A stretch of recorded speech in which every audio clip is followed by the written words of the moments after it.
Many are the speeches made concerning Burns, within and out with Scotland. Many are the opinions, interpretations and judgments of our bard. However, we, having no wish, in Burns's words, to pass wisdom's door for glaikit folly's portals, we can let Robert Burns, the natural poet of Scotland, the apostle of freedom and international brotherhood of man, speak for himself. When a young teenager at harvest time at Mount Oliphant, young Robert Burns penned his first love song. "'Tis this and Nelly pleases me, 'tis this enchants my soul, but absolutely in my breast she reigns without control." It is interesting to think and ponder on these last words. She reigns without control. How many gentlemen married have the same opinion? She reigns without control. Burns was a young lad, his first love. It was written upon Nellie Kilpatrick, his partner in the harvest. And as he said in a later letter, it was the first time he committed the sin of rhyme. Just days before his passing at his home in Dumfries, he remembered happy times over at Harverson Castle when he visited that spot twice in 1787. He was in the company of Charlotte Hamilton and Peggy Chalmers, and a few days before he died he penned the lines, "Then come thou fairest of the fair, those wonted smiles oh let me share, and by thy beauteous self I swear, no love but thine my heart shall know." These were the outpourings of Coila, his muse, the Alpha and the Omega, and it expressed his boundless romantic love of the lassies.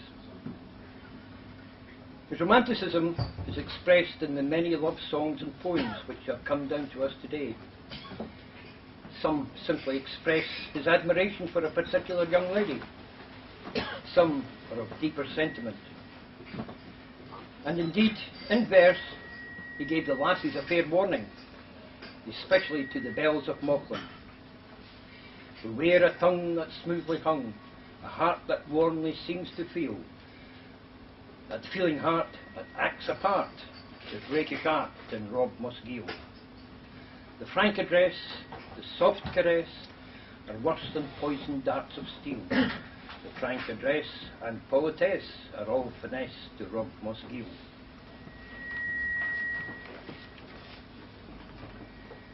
As a young man, many were the lassies who fell under Burns's romantic spell. A Tarbolton friend of Burns, David Siller, remarked that often when out walking after church on the Sabbath, Burns had only to meet a young lass, and immediately, with his captivating smile and a few words, they became lost in each other's company and oblivious to his presence. And it may be thought how many of the trysting thorns saw Burns and the lassie meet in and about the farms of Lochlee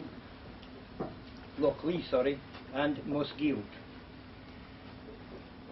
All Burns's love songs and poems were centred upon a lass. Some he was closer to than others. Some indeed he hardly knew at all. The beautiful song, "The Bonnie Lass of Ballochmyle," was set upon Miss Wilhelmina Alexander, who refused even to answer a letter from Burns. But the sentiments of the bard has never been forgotten in that family of Alexander. To this day, the oldest daughter of each generation rejoices in the informal title of the Bonnie Lass. A curious custom, honouring the memory of her bard, and more meaningful than many bestowed today. There were undoubtedly three great loves in the life of Burns. The first was the tragic Mary Campbell, better known as Highland Mary. Even on a sunny day, the memorial obelisk at Failford, near the spot where Burns and his Highland Mary parted for the last time, is a sad reminder of their love. "Oh, pale, pale now those rosy lips I aft hae kissed sae fondly, and close for aye the sparkling glance that dwelt on me sae kindly. And mouldering now in silent dust, that heart that wooed me dearly, but still within my bosom's core shall live my Highland Mary. Yes, Burns was a romantic, but we in Scotland are fortunate that our national hero is not a politician, a soldier, or some high-born personage, but a man who was a man, sprung from out of our native soil with a love of liberty, a love of his native land and its people, and above all, with a love for the lassies. Of all the verses printed and engraved of Burns's works, I think the most poignant is the romantic verse that shows Burns had a heart aboon them a'. It is described in the Dumfries statue of Mrs. Jean Burns, formerly Jean Armour. It represents her as a housewife holding a boy child by the hand, and the verse reads, "There was a lass, and she was fair at kirk and market to be seen, when our fairest maids were met, the fairest maid was Bonnie Jean."